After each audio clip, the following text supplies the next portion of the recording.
Stop pinching yourselves, Democrats. This nightmare's real. Look, man, we're screwed. I mean, we don't know. No, Democrats don't know what to do. This is a nightmare. Listen, the Democratic Party is going through a massive set of internal crises. You have a party that got trapped two ways. One, defending a broken status quo that nobody likes, and then offending most people in the country, calling everybody sexist and racist and transphobic and every other name, and then saying, please follow us. That's not a good strategy, folks. Democrats are all texting each other saying, we have no power, and Trump is defining everything. And they don't even know who's calling the plays. It's like trying out a new offense because you know the other team's defense sucks. That's right. That's a good-ass point. I can fumble. I know they can't recover the guy.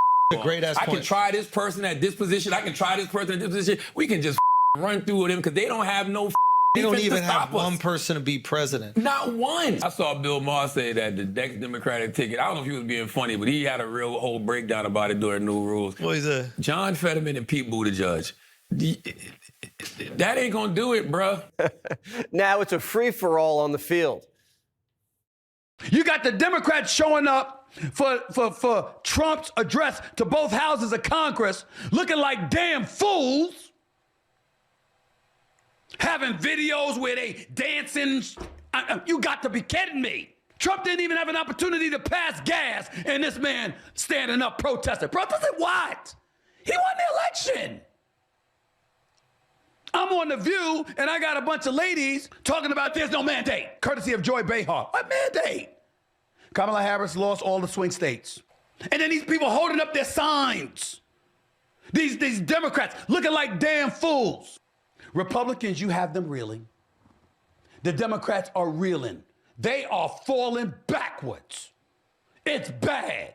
Oh, it's so bad. The president says the whole party needs to take an IQ test. There's something wrong with them.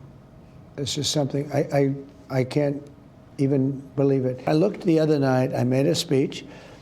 The Republicans were going wild, and the Democrats were having their little signs up, their little tiny signs. And I said, it's unbelievable. They don't get it. They don't get it now. And I think they're going to end up being a minor party if they keep going like this, because people don't want to hear about these stupid ideas that they have. Democrats aren't just protesting Trump, they're protesting each other. Tampon Tim's running around saying Kamala played it too safe. Quote, I think we probably should have just rolled the dice and done the town halls. And now Kamala's people are bad-mouthing Timmy. This was a guy who definitely was embarrassed by his flubs, didn't handle them well, and seemed like there was a never-ending supply of them. And they said they had to tell Walz to stop calling Trump weird because it wasn't working, and everyone really knew Tim Walz was the weird one.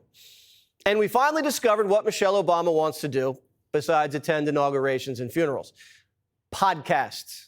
Michelle's starting a podcast with her brother. I am Michelle. And I am Craig. And Craig here is my big brother. And you all know my sister Michelle, or Mish as our family has always called her. We are so excited for you to listen to our brand new podcast. Whether you're navigating the gray areas of marriage and raising kids, or dealing with a little friend drama, or even figuring out how to put yourself out there in the dating world. And look, we're not saying we have all the answers either. But we do have plenty of opinions. Now, if you're Barack, you're not happy. The media is reporting Michelle's going to open up about divorce. Newsom dropped a podcast. Now Michelle, maybe she's running for president. Or maybe she needs the money. Or maybe her brother needs the money. And this is her way of helping him out. If you want to talk to your brother, you could just call him on the phone. Why do you make it a podcast? Is she trying to show up Barack? Does she want to take on Rogan? She did all these books, the Netflix shows, the fruit juice, now podcasting? Maybe somebody will actually listen to her because no one's listening to Hakeem. He's been trying to act tough like Nancy, but his message isn't hitting. We have the Republicans on the run. They are on the run. We have them on the run, and we have them on the run. So we have them on the run. And we're going to keep our foot on the gas pedal. Rank and file Democrats are blaming Hakeem for his soggy strategies, and they're about to get soggier. The new game plan for Democrats, more F-bombs. It's total bullshit. Absolute bullshit. We have to Trump. I say Trump. Somebody slap me and wake me the up, because I'm ready to get on with it. A well-timed F-bomb. That can really work out when you mean it. But when they're all dropping F-bombs out of the blue at the same time, they've been programmed by pollsters. But some people in the media like what they're hearing. What I will say about Jasmine, that's how I want to hear Democrats talk. Goddamn right. Like, I love that. Like, low-key, that is right. sticky. It's also relatable. Like, Democrats, you got to stop talking like these Ivy League weirdos who are careful about every single word they use. It's completely unrelatable. You know what's so interesting? Jesse Watters last night, he labeled her the face of the Democratic Party. And I know Jesse might have been being funny, but he's right. Jasmine, not to be confused with Davy Crockett, is taking off like a rocket. But Bernie Sanders is still the only one who can turn out a crowd. Burn Dog's been on tour. He's going from city to city. He's holding rallies against oligarchy, putting thousands in seats. But his opening act is questionable.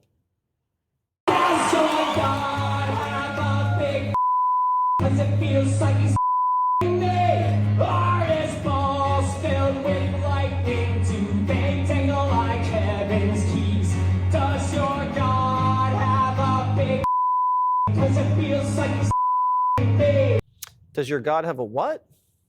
That's trans anarchist punk singer Laura Jane Grace.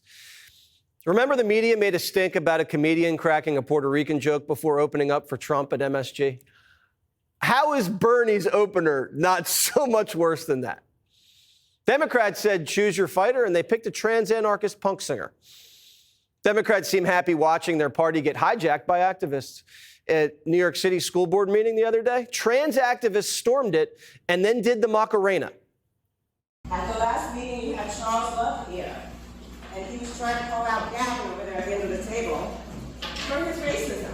So we don't want, I'm speaking up for the female athletes who do not want to have biological males competing with them. Democrats have decided to die on the transgender hill. They decided to pick a battle with the whole country in a democracy. Rahm Emanuel calls it a political crisis. Quote, some kids in the classroom are debating which pronouns apply, and the rest of the class doesn't know what a pronoun is. That's a crisis. Newsom told Charlie Kirk it's unfair when boys play girls' sports, and now Democrats are at his throat. This is going to be a problem for Democrats because you're not allowed to disagree. If you disagree with what Democrats stand for, they kick you out of the party. Look at Musk, Rogan, Tulsi, RFK. Are there even any pro-life Democrats in Washington left? I don't think so. If Democrats are going to debate the trans issue, they're going to have to think.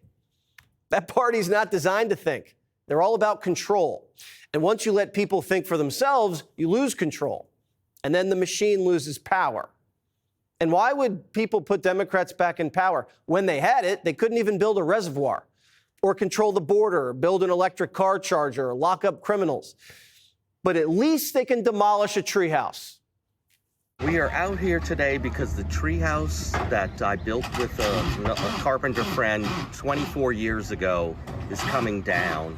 The city has started a criminal trial on it, and that trial is on Wednesday, and the city is going to make me pay for court costs, and it's just kind of being a bully. It was a nice hangout, and we always let people go in it. It was free, family friendly. I just wanted everybody to get together. This poor guy builds this amazing treehouse for his neighborhood, brings everybody together, gets kids to go outside and instead of staying in on their phones. And the government, with this great amount of power, can do anything with it. All the problems they have going on in this country decide to doge a treehouse. Democrats are flying to African cocktail parties when fires are about to break out. They lost $20 billion on a homeless scan, but they attack a treehouse like it's a terrorist training camp. Being anti-treehouse perfectly symbolizes what the party's become. Dumb and no fun. Democrats in New York shut down a kid's lemonade stand because he didn't have a permit. You can't drink lemonade that a little boy made you, but you better take this vaccine we just dropped, and if you don't, you're fired. They want to shut down tree houses and lemonade stands, but they want to keep open a $70,000 DEI opera in Ireland. I know what we have to do to keep these tree houses and lemonade stands open. Tell them it's a trans tree house and an effing lemonade stand.